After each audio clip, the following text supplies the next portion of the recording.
Hello everyone, today I'm going to show you how to beat this Voidmaster dude. Like, this took me like ages to figure this out. So, I don't know if you want to subscribe, that'd be nice, I guess. But yeah, let's go over how to find it first, considering it's actually different than the other videos I've made from the Dungeons mod. So yeah, let's get into how to find it. Okay, so to find your way to the structure where you find the Voidmaster, first you have to find a structure called the sewers. And basically, this one, you can't actually like find a map to it or anything like that. You just have to find various beach biomes, I believe. Yeah, if you look, biome, Minecraft, apostrophe or whatever, beach, and then it's a random chance, you might find one, you might not, and here is one. So then basically, you'll have to look around in here, and eventually you'll find this shulker box. This shulker box contains a unstable map, and this book, it doesn't really, yeah, the Voidmaster. And then yeah, so if we get an unstable map, if we go to the end, we should be able to use this map there. Now we know how to find one. Yeah, now let's go over the gear that you'll probably want for this fight. Oh yeah, and also the map won't work if you are in the overworld, so let's just quickly test. Yeah, so if you use the map in the overworld, it will not work and it just like disappears. Okay, so to beat the Voidmaster, we'll be using Protection 4, Unbreaking 3, and Mending Armor, and also Feather Falling just in case. And we'll want to have a maxed bow. Flame doesn't really matter, or punch considering it doesn't take fire damage or knockback. So we'll just at least want power 5, mending and unbreaking. We'll want some ender pearls. We'll definitely want arrows of harming. We'll want some bottles of enchanting. Uh, from my testing, you probably won't have to use them, but it's always good to have them just in case so your armor doesn't break if you get like unlucky or doing bad.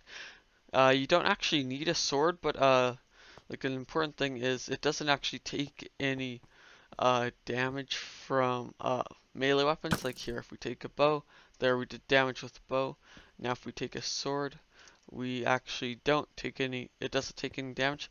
But it is good to know that if you have like some super OP sword, you can damage it from the inside. I think it'll work if your sword's OP, but I think the fact that it has armor might make it so it doesn't.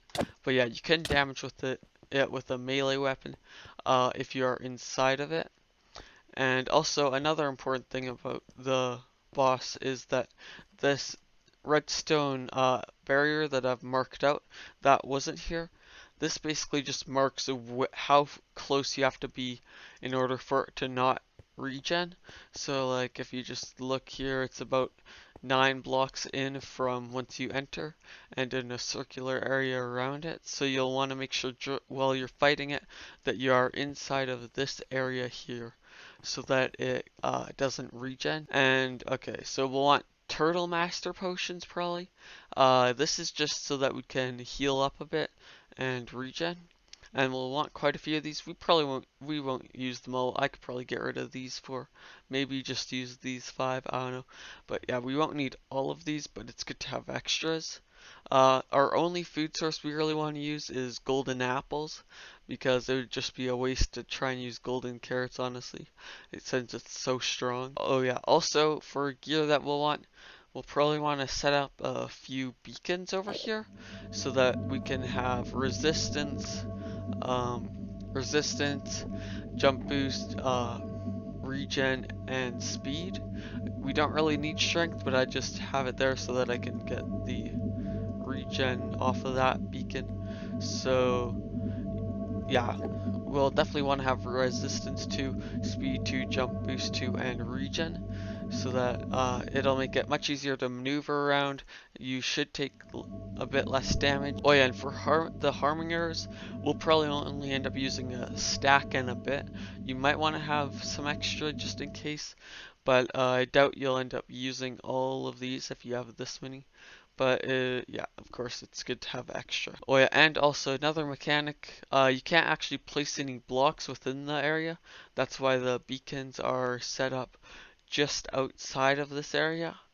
And I've tested things in, I don't know, if you want to do some like cheating, well not cheating, but like exploiting kinda, you can actually put blocks inside of this area. If you use pistons, it won't register it as something that needs to be destroyed. And also any blocks you place, like you won't get them back like some data packs do. But yeah, oh yeah, and also whenever you die, your name is put on a gravestone out here. And in testing, as you can see, I have died a whole lot of times. Oh yeah, also a few more important things. Whenever you're shooting it, like you can't really do damage to its side, so you have to make sure that you are always like in front of it whenever you're fighting it, kind of. So if we have hitboxes on, yeah, we have to make sure we're over here, and it doesn't work if we're back here sometimes. Oh yeah, it'll also, it can not take more than like 30 points of damage at a time, and like I think if it does, then it'll, I don't know, do damage to you or something. I forget exactly, but you want to make sure that you aren't doing more than 30 damage. And also whenever you're attacking it, I found that if I fully charge a bow shot, it did like 4 hearts. And if I did do that, it does 10. So the main strategy that we're going to be using whenever we are fighting this guy is to stay up close, and we're just going to spam our bow. Whenever we want to heal, what we'll want to do is we'll want to splash Turtle Master, and then we'll want to eat a golden apple or two, just so that we can regen in that, and then we should be able to keep attacking. Oh, and also there is one attack that sucks you into like a black hole or something around this area. If you sit inside of that black hole for too long, it'll throw you like super far this way, I think, like every time. So what you want to make sure you do is whenever that happens, you want to start spam pearling forward, so that hopefully you are pearling as it is about, as it's like throwing you over there, so that because it has enough strength with the attack, if you're right there, that it'll throw you all the way off of this edge into the void, which would mean you'd lose all your stuff. It is if the game isn't keep inventory. But also another important thing is if it sucks you in over here, what you want to make sure you do, like if you pearl, what might happen sometimes is you might pearl through like the walls and that, and if that does happen to you, you're basically like done for if you're outside of this area, because you can't attack the dude and he hits you with his hands or whatever. It's kind of weird. And while you're out there and you're basically kind of trapped, you have to run around and it's healing the whole time. So to prevent you from losing all your progress, you'll want to make sure you're angled up with an ender pearl, and you go like this, and you can easily get through the panes. But as opposed to if you go like this, sometimes it doesn't work like that, but it seems to work better if you're facing upwards like that. So yeah, if you're caught outside there, then just make sure you do that. Okay, so yeah, let's fight it. I'll fight it and speed it up to a point where hopefully you can still follow along, but I'll slow it down if there's something really important that I forgot. Yeah.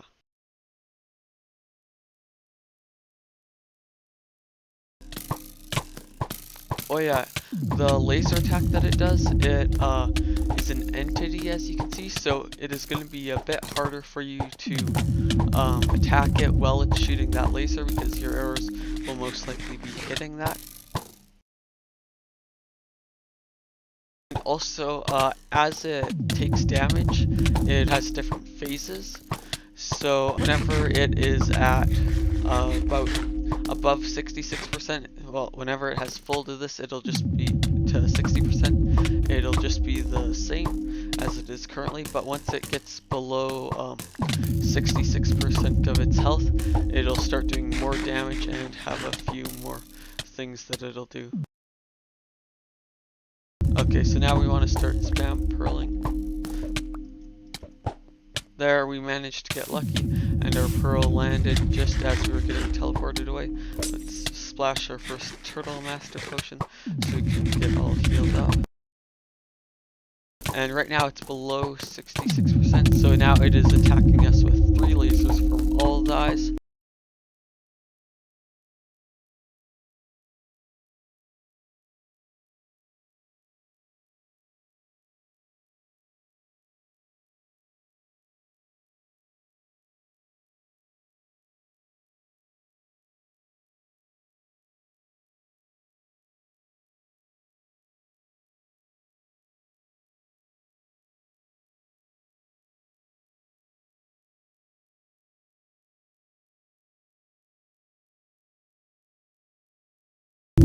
There, and then once it drops below 33%, it attacks a lot more, I think like almost constantly, as we can see here.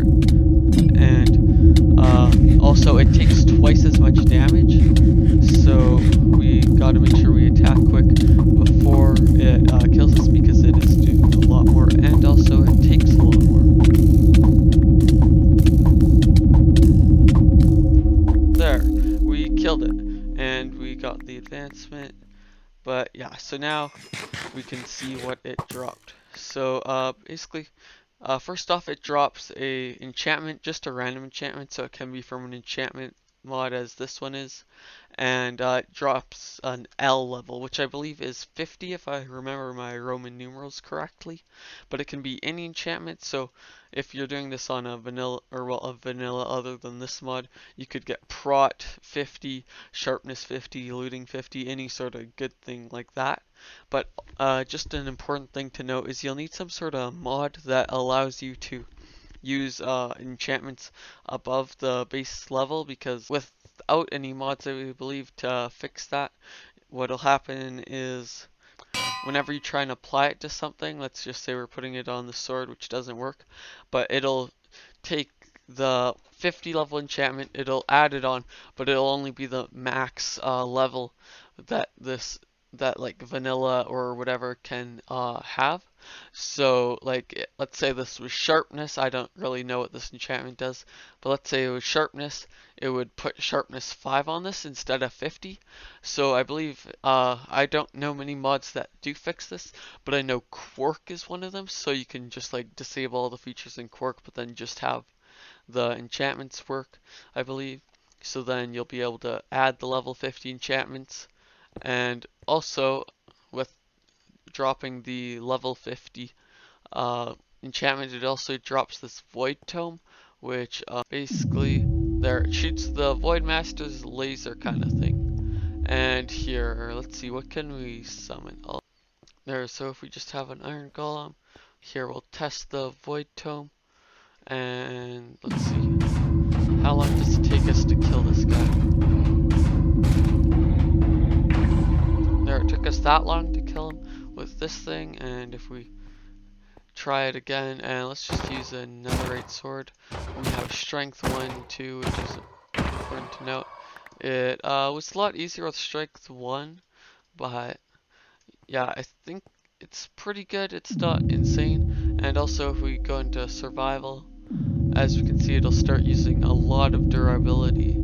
Oh yeah, so it will regenerate its durability over time there, if we just look at it there. Although it'd still be good to put unbreaking on it. Also, by the way, this is not a 100% chance of dropping, just like all the other special items that I've covered in previous mod videos.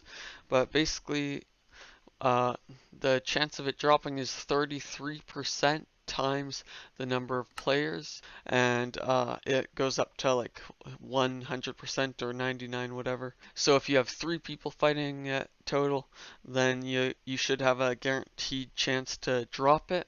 Yep, that is basically it for this mod video. Thanks for watching. I put a lot of time into this, like it took me like 3 hours trial and erroring to try and figure out the best way to beat this. But like the video if you like it, and if you don't, dislike it. I don't know. I don't know if I made a mistake or something, or you have a recommendation, comment it, or if you have a recommendation for a video, guide, whatever, I don't know, that I should make next, comment that down below. But yeah, thanks for watching, and I'll see you next time. Bye.